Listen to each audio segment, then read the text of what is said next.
Good day everyone, I'm Carlo Ticagente from Math 3B and I will present to you the chapter 13-6, the Spearman rank correlation coefficient and the Rand's test. The techniques of regression and correlation were explained in chapter 10. To determine whether two variables are linearly related, we use the Pearson product moment correlation coefficient. Its values range from 1 to -1. One assumptions for testing the hypothesis that P is equal to 0 for the Pearson coefficient is that the population from which the samples are obtained are normally distributed. If this requirement cannot be met, the non-parametric equivalent called the Spearman rank correlation coefficient, denoted by rho sub s, can be used when the data are ranked. First, we define the rank correlation coefficient. The computations for the rank correlation coefficient are simpler than those for the Pearson coefficient and involve ranking each set of data. The difference in rank is found and rho sub s is computed by using these differences. If both sets of data have the same ranks, rho sub s will be 1. If the sets of data are ranked by inexactly the opposite way, rho sub s will be -1. If there is no relationship between the rankings, rho sub s will be near 0. The procedure table on finding and testing the Spearman rank correlation coefficient. For step 1, we state the hypothesis. In chapter 8, 9, and 10, we state the hypothesis and we identify the claim. But in finding and testing the Spearman rank correlation coefficient, we only state the hypothesis and we don't need to identify the claim. Step 2, rank each dataset. We rank it based on their orders. Step 3, subtract the rankings.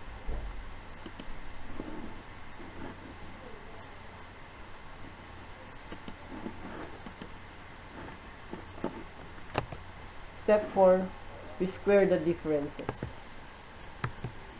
For step 5, find the sum of the squares. For the step 6, substitute in the formula. Our formula we use is rho sub s is equal to 1 minus 6 multiply the summation of d squared all over and multiply the quantity of n squared minus 1, where d is the difference in ranks and n is the number of pairs of data. Step 7, find the critical value. And for the step 8, make the decision. And for the step 9, we summarize the result. Our formula used for computing the Spearman rank correlation is rho sub s is equal to 1 minus 6 multiplied by the summation of d squared all over n multiply the quantity of n squared minus 1, where d is equal to the difference in ranks and n is the number of data pairs. For 13-7, the textbook ratings, 2 students were asked to rate 8 different textbooks for specific course on an ascending scale from 0 to 20 points. Points were assigned for each of several categories, such as reading level, use of illustration, and use of color. At alpha is equal to 0.05, test the hypothesis that there is significant linear correlation between the two students' ratings. The data are shown in the following table. For the textbook, for the student 1's rating and the student 2's rating, A, B, C, D, E, F, G, and H. For the rating of textbook A, 4 and 4. For the textbook B, 10 and 6. For the textbook C, 18 and 20. For the textbook D, 20 and 14. For the textbook E, 12 and 16. For the textbook F, 2 and 8. For the textbook G, 5 and 11. For the textbook H, 9 and 7.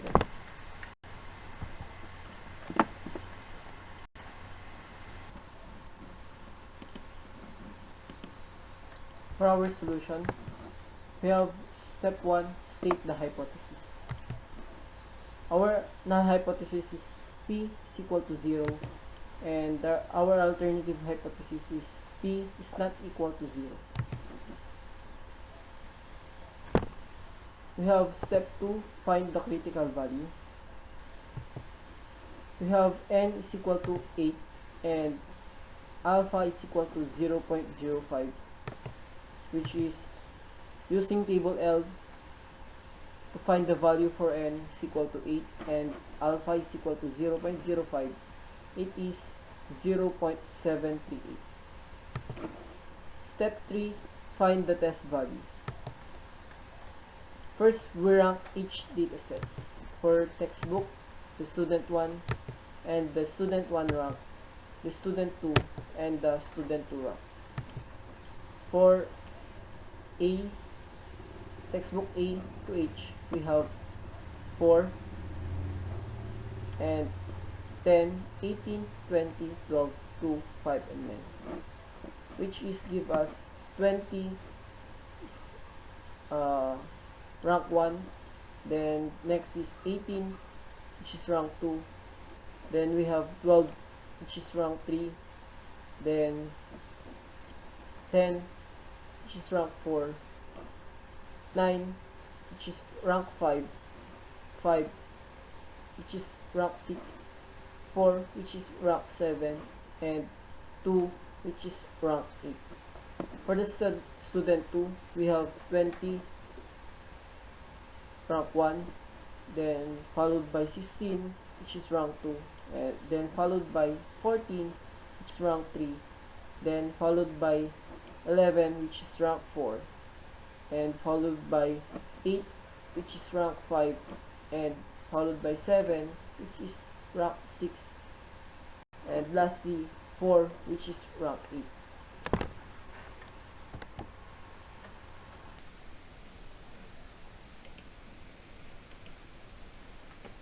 Let x sub 1 be the first student rankings and x sub 2 be the second student rankings.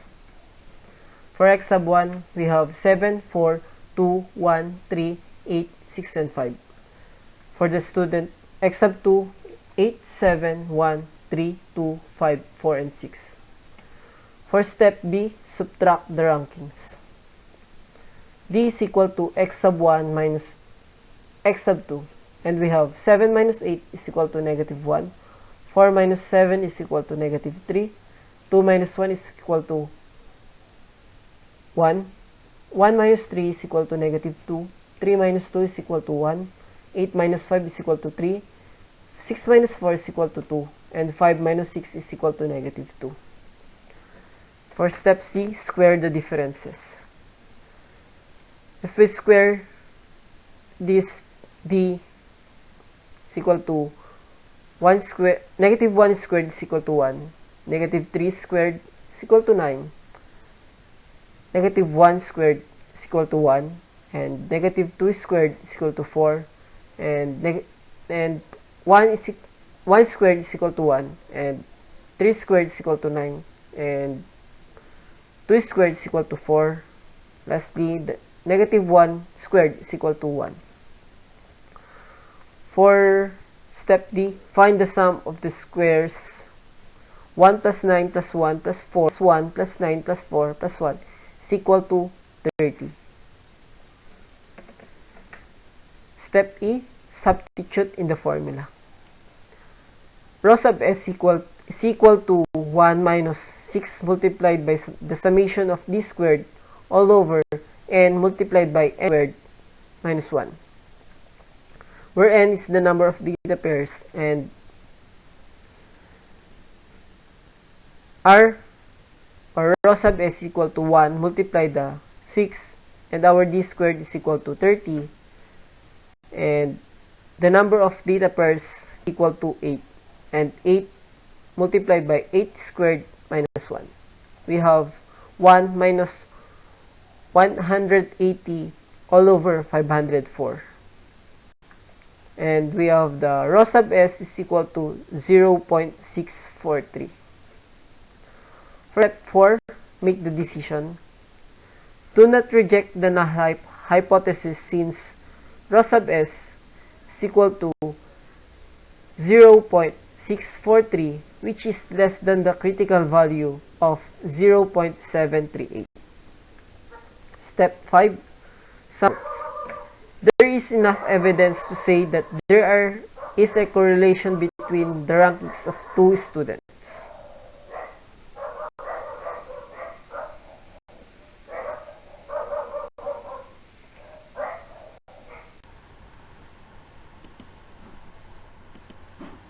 The runs test. When samples are selected, you assume that they are selected at random.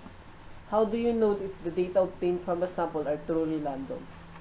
Before the answer to these questions given, consider the following situation for a researcher interviewing 20 people for a survey. Let their gender be denoted by M for male and F for female. Suppose the participants were chosen as follows. For situation 1, it does not look as the people in this sample were selected at random. As you can see in situation 1, 10 males were selected first, followed by 10 females. And there are patterns in this situation because the researchers selected the male 10 males and 10 females. For situation 2, in this case, it seems as the researchers selected female, then male. Then continuous pattern that female, male, female, male. Situation 2 is not a randomly selected for the researchers interview or survey. And finally, the situation 3, this selection of data look as if it may be random since they are a mix of males and females and no apparent pattern to their selections. Situation 3, wala tayong makikitang pattern na mububuo dito. Then, we conclude that this is randomly selected. Rather than try to guess whether the data of a sample have been selected at random, statisticians have devised a non-parametric test to determine randomness. This is called the RANS test. A RAN is a succession of identical letters preceded or followed by different letter or no letter at all, such as beginning or end of the successions. For example, the first situation presented has two runs. The run 1 is male run and run 2 is female run. The second situation has 20 runs. Each letter constitutes one run. The third situation has 11 runs. For example, we have run 1, we have female and female. Run 2, we have MM. For run 3, we have F. For run 4, we have M. For run 5, we have F. For run 6, we have MM. For run 7, we have female, F and F. For run 8, we have M and M. For run 9, we have FF. For run 10, we have MMN. For run 11, we have F. For example 13-8, Determine the number of runs in each sequence. We have A, M, M, F, F, F, M, F, F. As we can see, there are 4 runs assumed. We have M, M, F, F, F, M, and F, F. We have 1, 2, 3, 4 runs. For head, tails, head, head, head, we have 3 runs for this, as shown in the pattern that we have H, T, H, H, and H, or the 1, 2, 3 runs. For C, we have A, B, A, A, A, B, B, A, B, B, and B. There are 6 runs assumed. We have A, B, A, and A. We have B and B.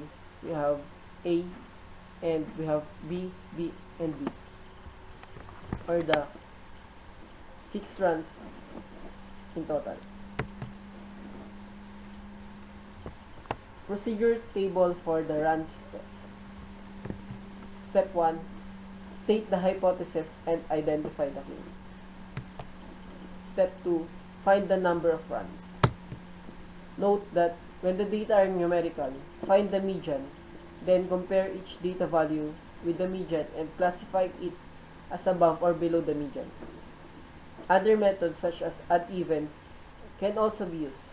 Discard any value that is equal to the median. For the step 3, find the critical value, and we use the table M in Appendix C. Step 4, make the decision and compare the actual number of runs with the critical value.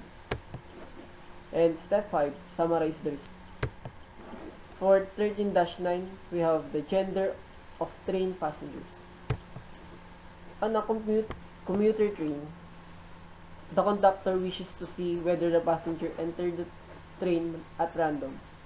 He observed the first 25 people with the following sequence of males with denoted as M and females with denoted as F, or F, F, F, M, M, F, F, F, F, M, F, M, M, M, F, F, F, F, M, M, F, F, F, M, and M. Test for randomness at alpha is equal to 0.05. The solution.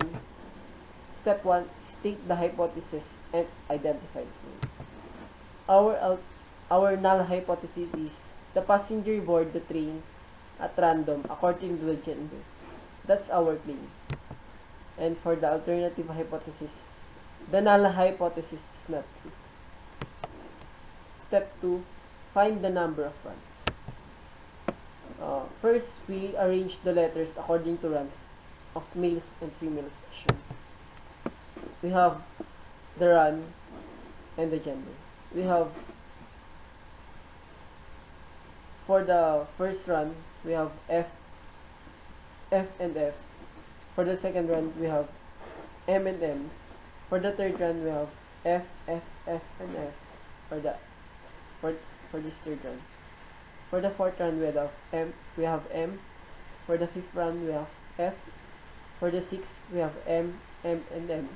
For the seventh, we have F, F, F, and F. For the eighth, we have M and M. For the ninth, we have F, F, and F. For the 10th run, we have M and M. So there are 15 females N sub 1 and 10 males for N sub 2. Find the critical value. The critical value we have is N is equal to 15 and N sub 2 is equal to 10. We have 7 and 18. Find the number of runs in table M. In Appendix C, for N sub 1 is equal to 15, as I said earlier, and N sub 2 is equal to, and at alpha is equal to 0.05. The values are 7 and 18. Note, in this situation, the critical value is found after the number of runs is determined.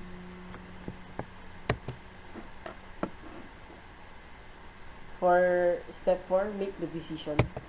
Compare these critical values with the number of runs. Since the number of runs is 10 and 10 is between 7 and 18, do not reject the hypothesis. Since our runs, total number of runs is 10 and 10 is between 7 and 8, the critical values of 7 and 8, we do not reject the null hypothesis. And for the step 5, summarize the result. There is not enough evidence to reject the hypothesis that the passenger board the train at random according to the gender. For 13-10, age of drug program participants. 20 people enrolled in a drug abuse program. Test the claim that the ages of the people according to the order in which they enroll occur at random at alpha is equal to 0.05. The data are 18, 36, 19, 22, 25, 44, 23, 27, 27, 35, 19, 43, 37, 32, 28, 43, 46, 19, 20, and 22. Solution. For step 1, state the hypothesis and identify the claim. Our null hypothesis is the age of the people according to the order in which they enroll in drug program occur at, that's our claim. And our alternative hypothesis is the null hypothesis is not true.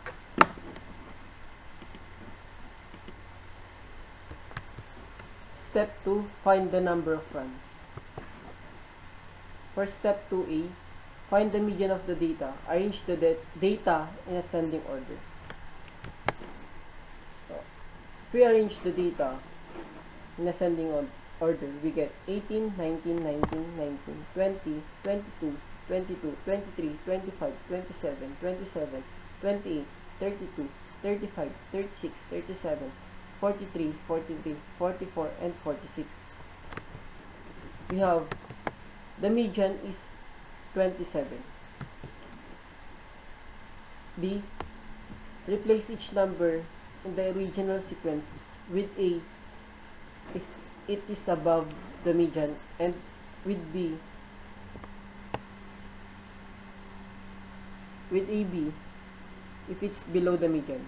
Eliminate any number that are equal to the median.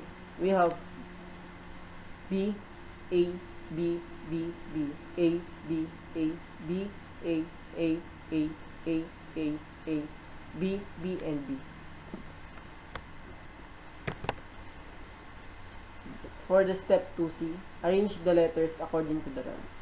We have, for run 1, we have B, run 2 is A, run 3 is equal to B, B, B, run 4 is A, run 5 is B, run 6 is A, run 7 is B, run 8 is A, A, A, A, A, and run 9 is equal to B, B, and B.